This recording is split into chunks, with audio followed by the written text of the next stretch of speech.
The following podcast may contain adult language and conversations revolving around situations not suitable for immature audiences. Spoilers and general political incorrectness can often be expected, so listener discretion is advised. They must be destroyed on sight!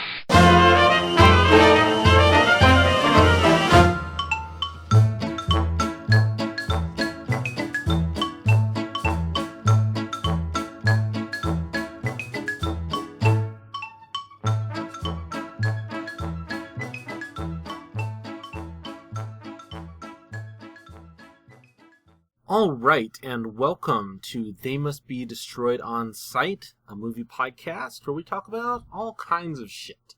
Today, this is going to be an intermission episode, not a full one, because it's just going to be me.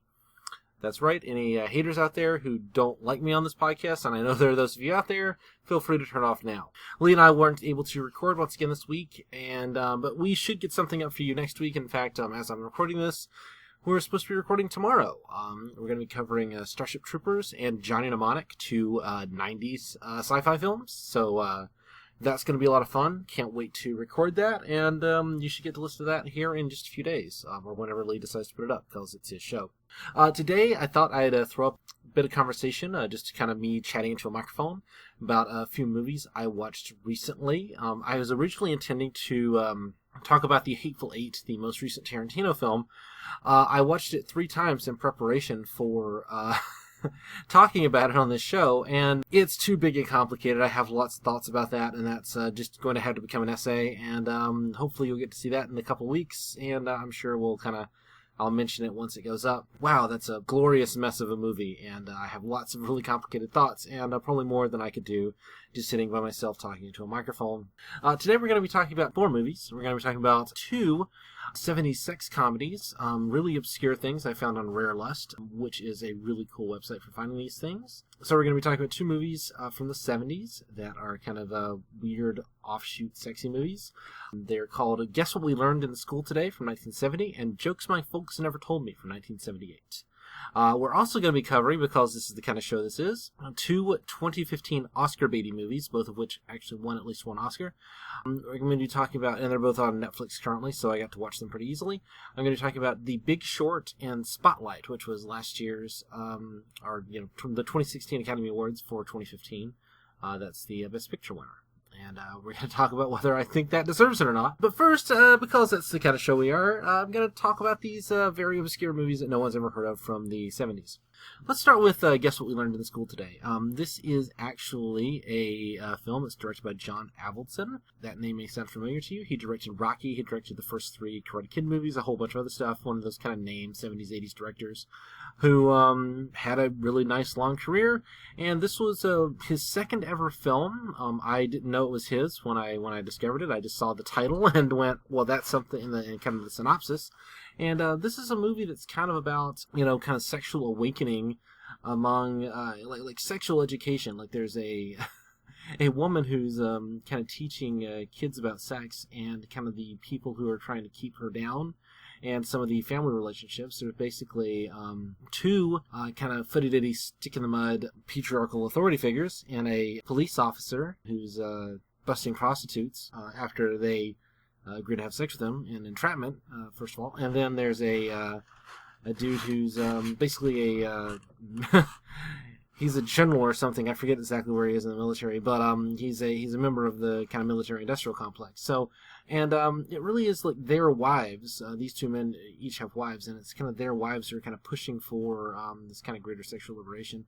And they're kind of trying to stand in the way. This is a really weird fucking movie, because it really is just right at that cusp of like the early 70s, that kind of, it was right after the Summer of Love, so you're getting this kind of, like, they're introducing these kind of sexual concepts in this film. It feels really edgy in a lot of ways. There is quite a bit of nudity in it. There's a bit of a lesbian subtext as well. There's also this teenage boy who's, like, having sex with someone who's over the age of 21, someone who's in her early 20s, and so they're... And she's like teaching him the ropes, as it were. So there is a kind of like borderline, or let's not even say borderline. There is a bit of a statutory rape element to this. I'm not sure what the laws were in 1970 in California, or wherever the fuck this is supposed to be set. This is a weird fucking movie. Really worth seeing. I mean, I kind of found it fascinating. It might be one that I kind of pushed Lee to talk about at some point. It's really cheap. It definitely feels like something that was kind of put together on a shoestring. There are lots of weird cuts where I think there might have been material that was kind of left on the cutting room floor or just never shot. But it really does an interesting job of kind of building these kind of interlocking relationships, because all the people in this film are kind of friends, or they know each other, and you kind of get these kind of weird kind of cutaways between them. One issue that I kind of run into is that the two blondes look similar enough to one another. There are two young blonde women in the film. They look similar enough to one another that I wasn't even aware they were two characters when I was first watching the film, which is a problem. It's a really definitely worth kind of checking out if you can get it pretty easily.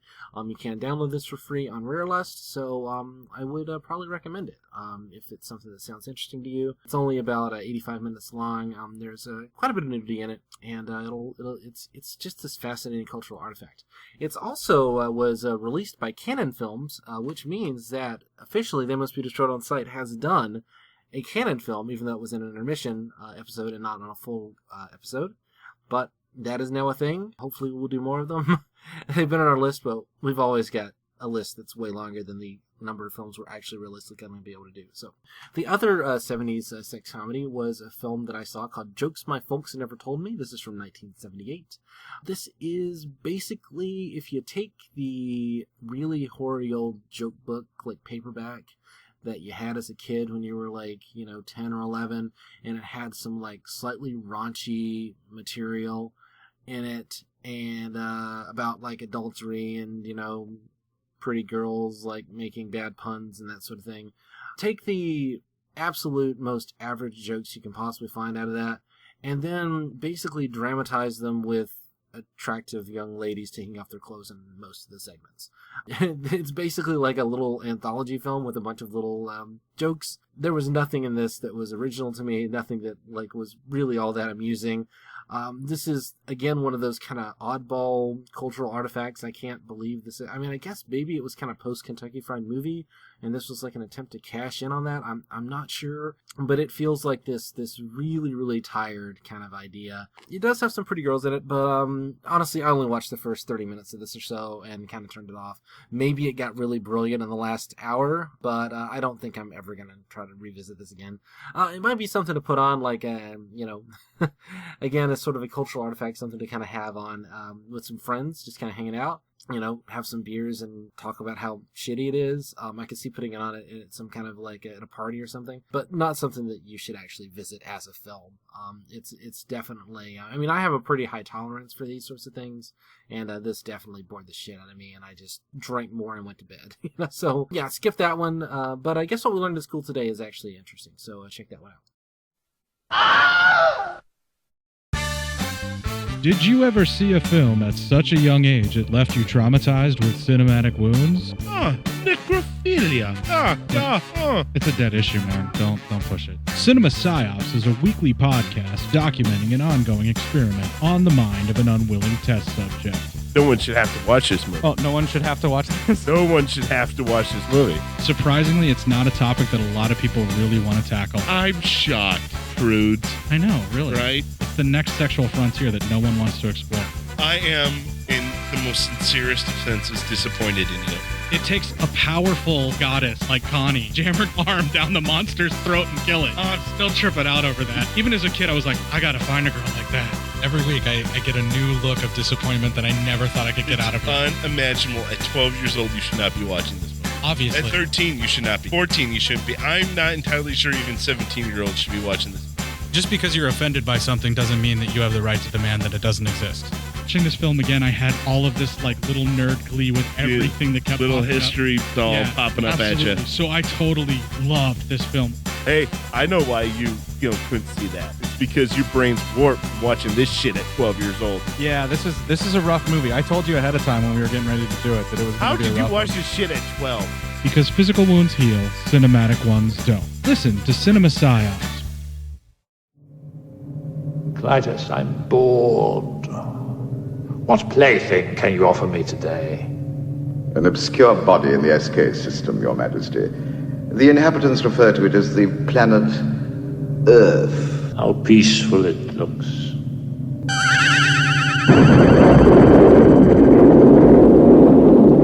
Most effective, Your Majesty. Will you destroy this Earth? Destroy it utterly. Send Rick and Danny in Wool Rocket Ajax. So, just destroy it? That's what Ming said. Don't you ever listen? Well, there's no arguing with Ming. Hail Ming. Wait! You see those transmissions on the Visua screen? Crow? Nightmare on Elm Street? Chud 2? Black Belt Jones? Nightbreed? What's a critter? Oh, I've seen those things. Flash? I guess we could wait a while before the destruction. Yeah, and watch the movies. And talk about them. The Hail Ming Power Hour. Disobedience to Ming. For now. You can find us at Legion Podcast. You can find us on Facebook. iTunes. We're on Twitter. We're on Instagram. At www. You know what? Just Google it for yourself. Just Google it, you bastages. Hail Ming. Breaking 2? Electric Boogaloo? Samurai Cop. Army of Darkness? Flashdance?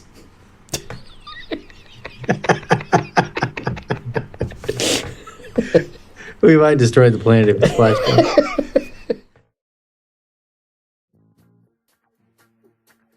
Movies need only 3 things. Badasses. You tell me who you want done, and I'll do the hell out of it.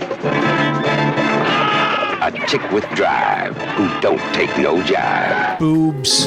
Do you know that the female breast, known to be the source of life since Eve, can be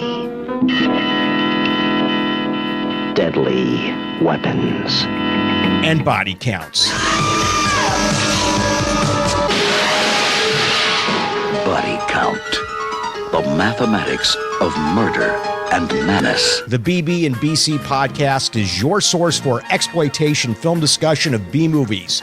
You can find the show on iTunes and Stitcher Radio by searching for BB and BC Podcast. You can also listen to each episode directly from the show's website located at badassesboobsandbodycounts.com. Let's go to work.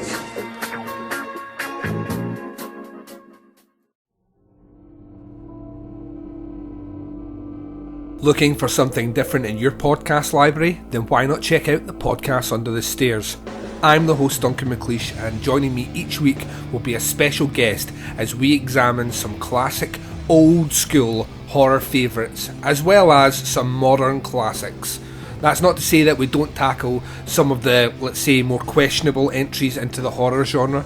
And if all that wasn't enough, we have a subset of shows called Baz v Horror, where our horror novice, the Baz, tackles horror in all shapes and forms to see who will come out victorious. So what are you waiting for? The show can be found at podcastunderthestairs.wordpress.com and on Stitcher and iTunes.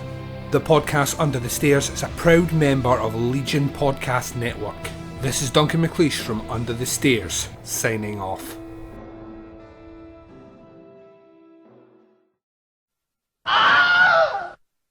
Let's move on to the two kind of big Oscar baiting movies. These are both on Netflix. And really, I think the lesson that I learned from these movies and then from Wolf of Wall Street in the last few years ago and some other stuff is that we've kind of moved long past the kind of era of costume dramas being the genre of choice for people going for Oscars, and we have now gotten to the point where what you really want to do is you want to talk about upper middle class to upper class dudes in rumpled suits. That's the real key to Oscar gold these days. Because there's so many films that are basically, here in Spotlight, for instance, Mark Ruffalo gives a brilliant performance as this, investigative reporter. Basically, put him in bad hair and give him a rumpled suit and have him be really earnest and give him an issue to care about. It's a great performance, but, it seems like there's a lot of that kind of going on right now, and that's just kind of what's winning awards. Both of these are good films. I'm not going to complain about anything, really, in terms of, I think these are both quality entertainments, and they're both kind of worth a visit. Let's start with Spotlight. This is the Best Picture winner from last year. This is the story of the Boston Globe's coverage of the Catholic Church pedophilia scandal, and basically kind of the way that snowballed and some of the issues that people kind of ran into in terms of how people had to cover the story while, ruffling as few feathers as possible and kind of running into, cultural baggage and kind of fighting the Catholic Church on certain things. And, it's fine. It's just it just kind of sort of sits there. I mean, it's an important issue. And I absolutely think that journalism is this, really vital thing. And I'm going to get into that here in a second. And I think, obviously, we shouldn't, not cover the fact that fucking Catholic priests were fucking small children, and we certainly shouldn't avoid talking about the fact that the Catholic Church covered it up, which was the real scandal. If they were literally moving priests around. This movie is about the team called Spotlight working at the Boston Globe, doing this kind of long-form journalism and really digging into these stories. This is really, really important thing for newspapers to do, to have these organizations. And the film it's trying to make the compelling case for that. It's well acted. Mark Ruffalo is great in it, as is Michael Keaton, who kind of runs this four-person team. Rachel McAdams is in it. You've got a whole bunch of character actors that I mostly knew from Law and Order episodes. Ironically, I know a lot of them, kind of these kind of East Coast, New York, Boston actors.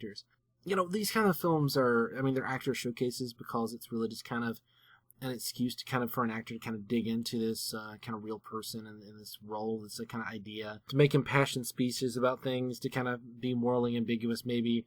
There's not much here in terms of actual cinema. There's not much that the film does that a play couldn't do. I mean, it kind of feels a little bit like a staged play at times. There's nothing wrong with that, but it just kind of, I don't know, it's one of these kind of message movies that just never is going to be something that really sinks its teeth into me and doesn't let go. It's always going to be something that feels like, yeah, this is great, when it was an article in the Boston Globe, or a book, I'd love to read, the book that this is kind of based on and kind of getting into some of these details. It's great if you want to see the performances. It's definitely entertaining. It was worth, kind of the 2 hours of my time. I mean, it's the sort of film that's made to win Oscars, and it won Oscars because it's well made. But well made isn't enough for me to really give a shit beyond that. If you're interested in the story, then it's probably something that you're going to want to watch, especially if you want to kind of check out those actors, because there really are pleasures in the film. I didn't dislike the film, but I don't know that I'm ever going to want to revisit it again. It's just kind of not worth that. There's another issue, and this is kind of a little bit more of a political side, is, in the film, Liev Schreiber, who is great, who I haven't seen in enough stuff lately, he kind of shows up, and he is this kind of he's a kind of outside buyer, this kind of rich guy who's come in to kind of run the paper, and he's moved around to different cities and he's kind of bought papers and then kind of restored them to financial health. And in real life, when this happened to people, this film is set in about 2001, I believe. Yeah, actually, September 11th happens during the film. So it's set during 2001. Not too long after that, just a few years after that, the Gannett agency basically started buying up papers and firing shitloads of people who were doing exactly this that the Spotlight team is trying to do, because it doesn't bring in immediate revenue. This is kind of what these capital holding companies actually do when they bring up papers. Now, maybe in this case, this guy really was a saint, and maybe this is kind of note perfect for how things actually existed. That's great if that's true. I don't know enough about the history to know, but dear God, this kind of makes it seem like, taking this out of context and just kind of looking at it as this, it really feels kind of hagiographic towards that. And that's really a problem because, local news agencies have been bleeding money for a while. And, the idea that we're basically not funding news reporting to the point to where local government and local issues are just not being covered to the degree that they can be. And people are getting away with murder, literally in some cases, I'm sure, although I don't have it's not being covered, so I don't know. But there's all kinds of shit happening in all of our local legislatures here in the United States. That's where the really awful things about democracy are happening right now, and this film is not dealing with any of that. It's kind of just, worship the newspaper industry. Isn't it great? I really wish if you're going to talk about the newspaper industry, you could talk about that issue just a little bit. And this film doesn't. So definitely kind of knocked it down a point for me. I mean, it just doesn't pass the smell test to some degree. So that's definitely something to be thinking about kind of as you kind of think about the accolades that this film made. I mean, it really is an apology to the newspaper industry as a whole. The other film I watched was Big Short. It was actually a film directed by Adam McKay, who you might know. He worked with Will Ferrell a lot. He directed a lot of Will Ferrell's big hits. This is his first kind of a foray into drama, and it does have kind of a comedy drama edge. It's not quite, kind of straight drama. I mean, if you look, like, technically it's a lesser film. It's not as good a film as Spotlight, but I think it's more interesting and it's a lot more fun. So The Big Short is a story it was actually based on a nonfiction book, which I haven't read, but it's based on the 2008 financial crisis and the way that there were investors, there were people working in kind of investment groups and, kind of mutual funds who kind of saw this coming, who did the math on it, who saw things coming, and then basically decided to short the mortgage market, the mortgage insurance market, which was, just heresy at the time. Like, they literally had to invent the instruments that they used, the financial instruments that they used to short the market, because nobody had ever considered that it was something that should be done. And the film explains a lot. I mean, if you don't remember, kind of 2008, 2009 and all of the kind of graphics and all the articles and essays, on Slate and Salon and everything, kind of explaining in very simple terms how the credit default swaps and all that stuff worked, this film will explain it to you. In fact, in some cases, and in one case, the film not only uses things like Jenga as kind of an explanatory tool, but at one point literally cuts to Margot Robbie, who you may know from, she's Harley Quinn in the new Suicide Squad film, but she was also in Wolf of Wall Street. She played Leo DiCaprio's second wife and was, kind of amazing in that. Literally, the film at one point cuts to her in a bubble bath to explain some arcane piece of, financial minutia, on the logic that, if you're going to have to listen to this, you might as well listen to it from Margot Robbie in a tub. Now, I don't have a problem with Margot Robbie in a tub, and, clearly, she's quite lovely and talented and all that sort of thing. But it does feel a little bit like, a little bit exploitative. It definitely has the, like, we're going to, kind of go into a strip club a couple of times in this movie just for the excuse to go into a strip club. I think that the film should be better than that and bigger than that. It kind of feels like an impulse. It feels a little bit off to me today. It feels like something kind of left over from the 90s, quite honestly. And, again, I don't have any problem with sex workers and that sort of thing, but it's definitely used as kind of like, local color in a couple of places, and that's just kind of disquieting. But the film does use some really interesting kind of character dynamics to kind of explain some of this. You kind of follow around all these kind of guys in rumpled clothes, and, Christian Bale is kind of the lead guy in this. He's the guy who first discovers this financial meltdown that's about to happen.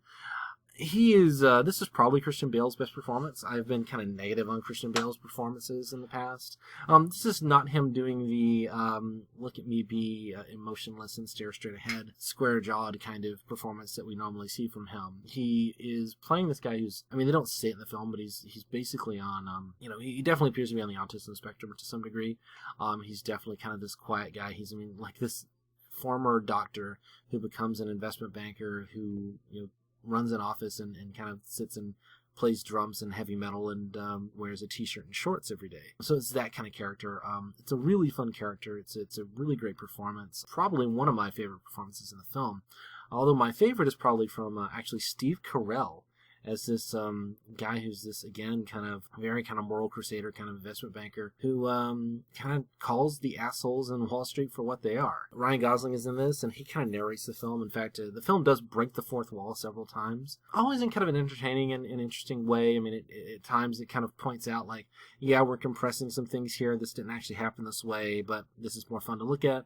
And at times, there's one point at which Ryan Gosling literally, like, looks to camera and says, yeah, that actually happened the way we showed it just there. There's a point at which Steve Carell, like, raises his hand in the middle of a big, like, presentation from some Wall Street asshole and asks the question that he should be asking about how terrible the mortgage market was going to go and how the entire economy was about to crash because of these guys, stupidity and greed. So, fun movie, especially if you're like me, just kind of like wanting all these guys to go fuck themselves. One thing that I wish the film kind of put its finger on a little bit more is the fact that, like, all of our heroes in this film are also kind of wealthy investment banker guys, and they're doing the things that they're doing not really out of any kind of moral crusade. but because they know they're going to make a shitload of money out of it. They do kind of point to that a little bit. Brad Pitt plays a kind of small role in the film, and he kind of has his kind of minute of moral indignation, kind of pointing it out.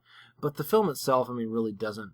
I mean, it kind of uses the people who are the victims of this, the kind of regular people who lost their jobs and lost their houses and such, as just kind of props for our kind of fun plot that we really want to follow. That's fine. I mean, I'm not going to complain too much about that. I mean, the film is entertaining. It kind of does what it does. But it is kind of worthwhile to kind of, when you think about this kind of thing, like whose story is being left out. But yeah, The Big Short is definitely worth watching. I think it's really entertaining. I thought it was a lot of fun. And I might watch this again sometime soon. I mean, this was kind of just a nice little fun, relaxing watch for me. And if you're not quite sure what happened in the 2008 economic collapse, and you're kind of curious about it, this is probably a good place to go. It definitely explains a lot of stuff pretty simply. I mean, it is oversimplified. Let's not pretend it's not. But it goes into more detail than you might think, and it is nevertheless entertaining while it does so.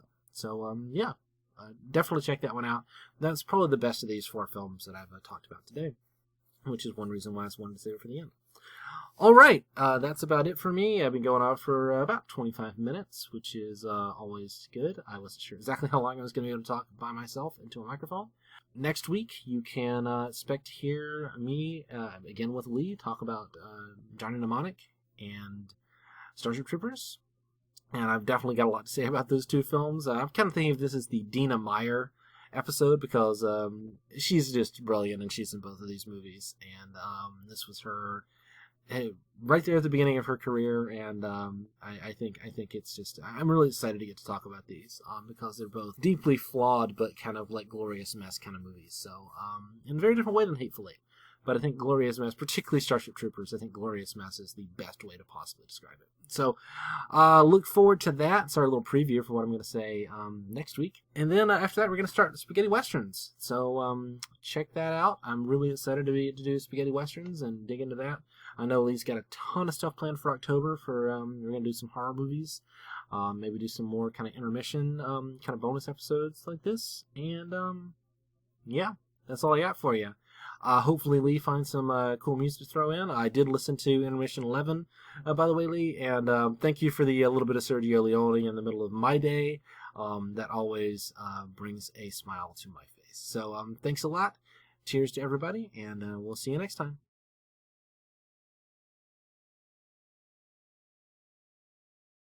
I personally believe that you as Americans are unable to do so, because some people out there in our nation don't have maps.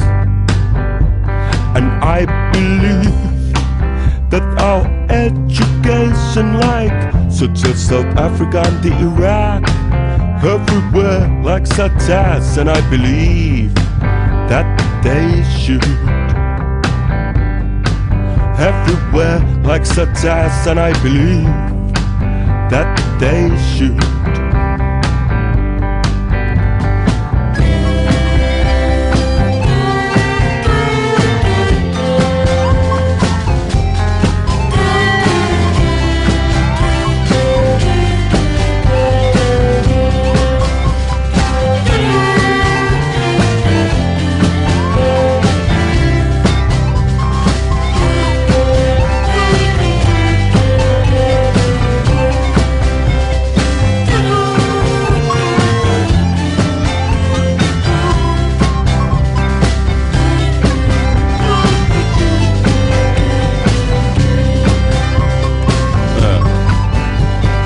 Education over here in the US should help the US, or should help South Africa, and should help the Iraq and all the other Asian countries.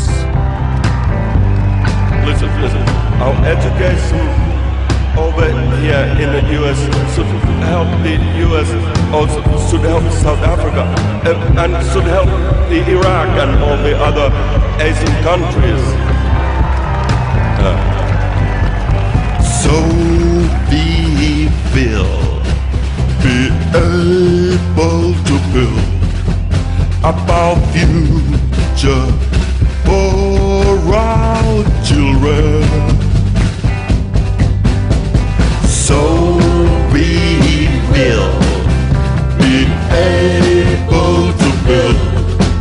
about future for our children.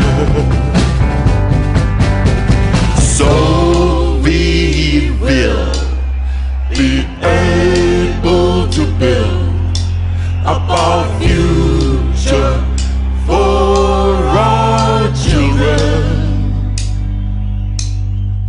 So we will be able to build about future for our children.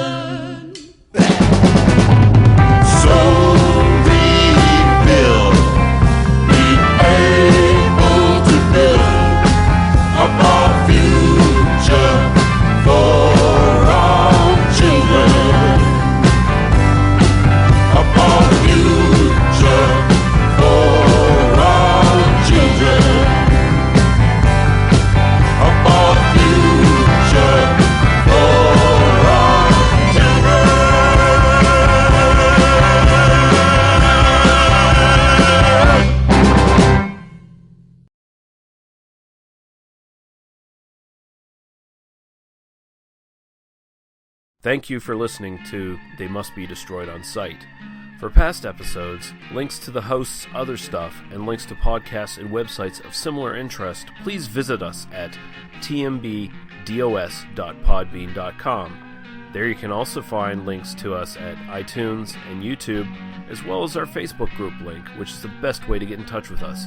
We welcome all comments, questions, movie review suggestions, and criticisms, and we do our best to respond to everyone. You can also find us at Daniel's recently launched oispaceman.com, where you can find his sci-fi themed podcasts about Doctor Who and Red Dwarf.